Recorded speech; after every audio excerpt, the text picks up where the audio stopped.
हाय, मैं चंदन कुमार आप सभी को महर्षि स्पेस में स्वागत करता हूं। तो चलिए आज हम देखने वाले हैं नए टॉपिक को, और नया टॉपिक है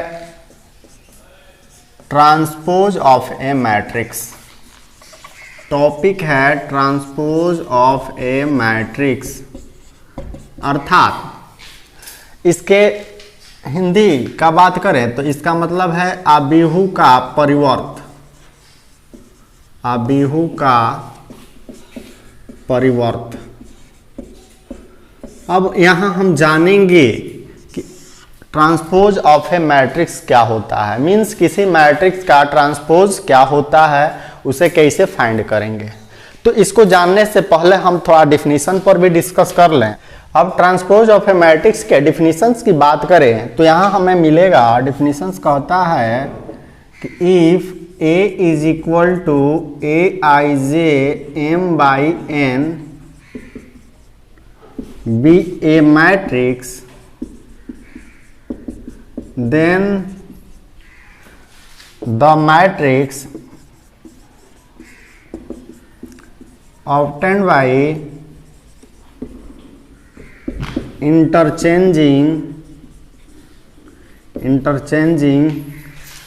rows and columns, then this matrix is called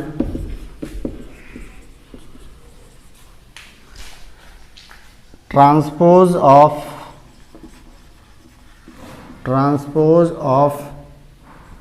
a matrix, transpose of a कह सकते हैं। अब यहाँ इसको डिस्कस कर लेते हैं, थोड़ा समझ लेते हैं। कह रहा है कि if A is equal to m by n be a matrix. माना कोई मैट्रिक्स A है जिसका ऑर्डर m बाई n है, तो इसे कॉम्पैक्ट फॉर्म में लिखा गया है, आपको पता है। A is equal to Aij m by n order का कोई मैट्रिक्स है। A कोई मैट्रिक्स है जो m बाई n ऑर्डर का मैट्रिक्स है।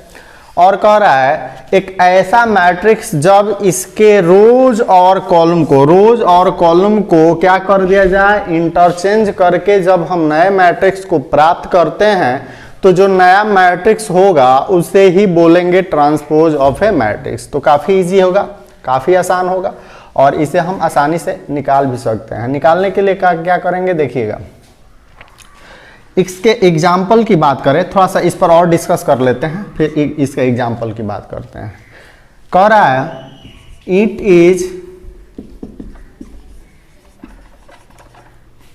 Generally denoted by A dash और ए टू द पावर टी। इसे जनरली ए डैश और ए के पावर टी से डिनोट किया जाता है। और यहाँ देखेंगे किसी भी मैट्रिक्स के ट्रांसपोज को कैसे डिनोट किया जाता है, ए डैश या ए के पावर टी से डिनोट किया जाता है। कोई दिक्कत नहीं होनी चाहिए। इन अदर वर्ड, इसे दूसरे भाषा में क्या लिख सकते हैं, इन अदर वर्ड। अब यहां देखेंगे A is equal to Aij m by n order का मैट्रिक्स हो। ध्यान देना है, काफी महत्वपूर्ण चीज होगा। और यह पूरे डेफिनेशंस को क्या करता है, अपने सिंपल एक स्टेटमेंट के द्वारा पूरा दिखा देता है। तो यहाँ देखेंगे स्टेटमेंट क्या कहता है, मैथमेटिकल स्टेटमेंट है। A is equal to Aij m by n, अर्थात A कोई मैट्रिक्स हो जो m बाई n ऑर्डर का हो, तो A के ट्रांसपोज को क्या बोलेंगे, ए डैश।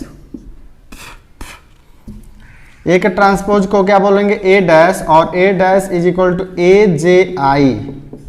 और यहां देखेंगे एलिमेंट्स के भी ऑर्डर चेंज हो जाएंगे, और साथ ही साथ इस मैट्रिक्स के भी ऑर्डर चेंज हो जाएंगे, अर्थात n बाई m हो जाएगा।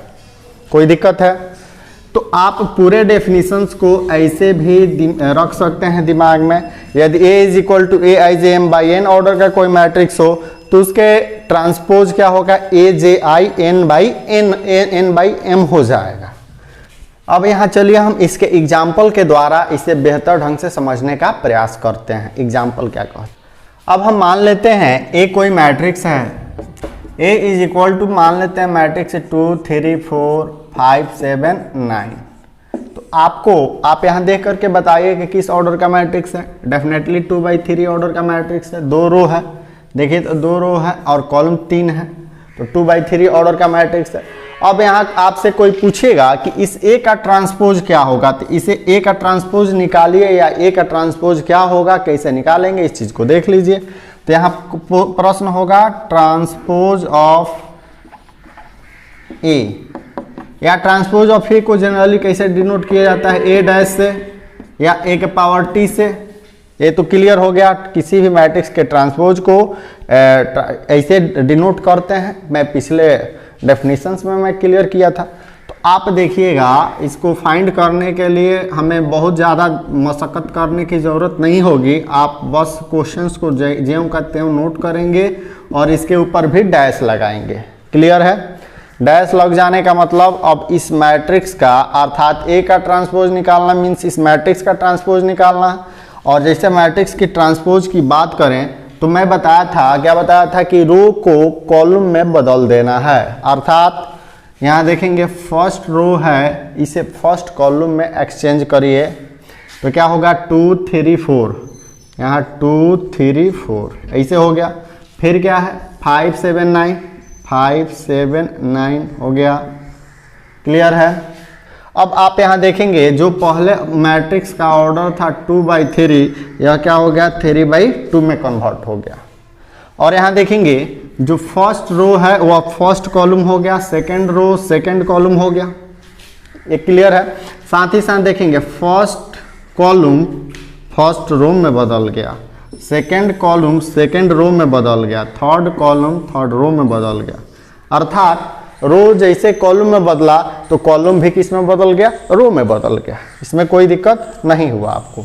अब यहाँ देखेंगे ट्रांसपोज जैसे हम फाइंड किए, इसके एलिमेंट्स का भी ऑर्डर चेंज हो गया। अब यहाँ देखेंगे इस 2 का ऑर्डर 1 1 है, तो यहाँ 2 का भी ऑर्डर 1 1 है। चेंज करेंगे 1 1 का तो 1 1 ही होगा। यहाँ 3 का ऑर्डर की बात करें तो 1 2 है। अब देखिए तो 2 1 वाला यहाँ है 2 1, यहाँ 3 का ऑर्डर क्या है 2 1 आ गया। तो ऐसे सभी एलिमेंट्स को जैसे देखेंगे, मान लें इसका 7 का ऑर्डर यहाँ क्या है 2 2 है, तो यहाँ भी 7 का ऑर्डर 2 2 है। और यहाँ 4 का ऑर्डर देखा जाए, इसमें 4 का ऑर्डर क्या है बताइए, तो 1 3 है, यहाँ देखें तो 3 1 है। चेंज हो रहा है कि नहीं हो रहा? अर्थात हमें यह चीज़ कंफर्म हो गया करना होगा कि जैसे मैट्रिक्स के ऑर्डर को चेंज करेंगे, मैट्रिक्स का ऑर्डर मीन्स उसके रो और कॉलम को इंटरचेंज करेंगे, उसके एलिमेंट्स के भी ऑर्डर चेंज हो जाएंगे। तो यह तो स्पष्ट हो गया। अर्थात किसी भी मैट्रिक्स का ट्रांसपोज निकालना काफ़ी आसान है, आप उसके रो और कॉलम को इंटरचेंज कर लेते हैं। और फिर क्या है ना, अब हम जानेंगे properties of transpose of A matrix, यानी इसके कुछ प्रॉपर्टीज है जो काफ़ी एग्जाम में कई ढंग से पूछा जाता है, उस पर भी हम डिस्कस कर लेते हैं। चलिए देखते हैं क्या कहता है इसका प्रॉपर्टीज ऑफ मैट्रिक्स। अब यह टॉपिक है properties of transpose of A matrix, अर्थात ट्रांसपोज ऑफ ए मैट्रिक्स का क्या प्रॉपर्टीज है, इसको भी हम देख लेते हैं, समझ लेते हैं, क्योंकि इससे एग्जाम में बहुत तरह के क्वेश्चन पूछे जाते हैं। तो वो क्या कहता है, इसका फर्स्ट प्रॉपर्टीज कहता है कि ए डैश मीन्स ए का ट्रांसपोज, ए कोई मैट्रिक्स है उसका डैश का मतलब उसका ट्रांसपोज, और किसी मैट्रिक्स के ट्रांसपोज का ट्रांसपोज निकाला जाए तो वही मैट्रिक्स खुद हो जाएगा। मीन्स आप यहाँ देखेंगे यह कॉलम मार्कर जो है सीधा है और ट्रांसपोज निकाले तो यह अपना पोजीशन उल्टा हो जाएगा, और फिर उल्टा को उल्टा एक बार करेंगे, एक बार फिर इसका उल्टा निकालेंगे तो सीधा हो जाएगा। अर्थात यही काम, किसी चीज़ को सीधे चीज़ को 2 बार उल्टा किया जाए तो फिर से क्या हो जाएगा, सीधा हो जाएगा। अर्थात वही चीज़ है कि ए डैश का whole dash is equal to A. Simple है, कोई दिक्कत नहीं होने वाली है।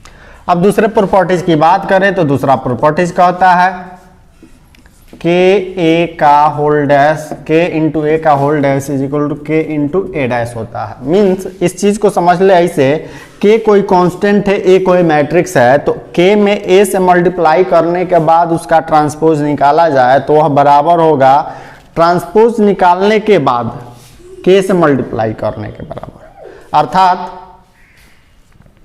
अर्थात आपको ये चीज़ मिलेगा, समझ में आना चाहिए कि यहाँ क्या है कि मल्टीप्लाई करने के बाद ट्रांसपोज निकाला जाए या ट्रांसपोज निकाल करके मल्टीप्लाई किया जाए तो उसके मान में कोई परिवर्तन नहीं होगा। अब आगे देख लेते हैं जो थर्ड प्रोसेस है, वह थर्ड जो प्रॉपर्टीज है वह कहता है ए प्लस माइनस बी का होल डैश। प्लस हो या माइनस हो, प्लस हो तो यहाँ क्या है ए प्लस बी का होल डैश, या इसमें दो स्टेटमेंट छिपा हुआ है ए माइनस बी का होल डैश। तो ऐसी परिस्थिति में यह हो जाता है A dash plus minus B dash. Plus होगा तो यहाँ भी प्लस होगा, माइनस होगा तो माइनस होगा। अब यहाँ क्या कर लेते हैं ए डैश प्लस माइनस बी का होल डैश। तो यह थर्ड प्रॉपर्टीज बताता है। और चौथा प्रॉपर्टीज काफी काम का है और इसे दिमाग में हमेशा रखेंगे, ए बी का होल डैश। ए बी का होल डैश की बात करें तो ए इंटू बी, अर्थात दो मैट्रिक्स ऐसा है जहां ए को बी से मल्टीप्लाई किया जाता है फिर उसका ट्रांसपोज निकाला जाता है। तो यह इक्वल होगा B dash into A dash के। क्लियर है? यहां आप जनरली क्या करते हैं कि A dash into B dash का यूज करेंगे। यह कई बार ऑब्जेक्टिव क्वेश्चन में पूछा जा चुका है। मुझे पूरा विश्वास है कि यह दो क्वेश्चंस काफ़ी काम का है, दो टॉपिक काफ़ी काम का है। यह हमेशा एग्जाम में पूछता आ रहा है और पूछेगा भी, तो इसे दिमाग में रखेंगे। बाकी चारों तो महत्वपूर्ण है ही, लेकिन चारों में दो काफ़ी महत्वपूर्ण है। तो ये रहा properties of transpose of A matrix. और इसके बेस पर क्या है ना कि क्वेश्चन बहुत सारे पूछे जाएंगे, तो उस क्वेश्चन का भी डिस्कस हम करेंगे। तो मुझे पूरा विश्वास है कि आपको यह वीडियो अच्छा लगा और मीन्स जो भी टॉपिक मैं ट्रांसपोज ऑफ ए मैट्रिक्स का बताया आपको अच्छा लगा और आप समझ पाए हैं। अगर आप समझ पाए हैं तो आप अपने दोस्तों तक शेयर करिए ताकि वो भी इसका लाभ ले सकें। और चैनल पर पहली बार आए हैं तो चैनल को सब्सक्राइब ज़रूर करें यार, और बेल आइकन को भी प्रेस करके नोटिफिकेशन को ऑन कर लें। तो मिलेंगे फिर अगले वीडियो में। धन्यवाद।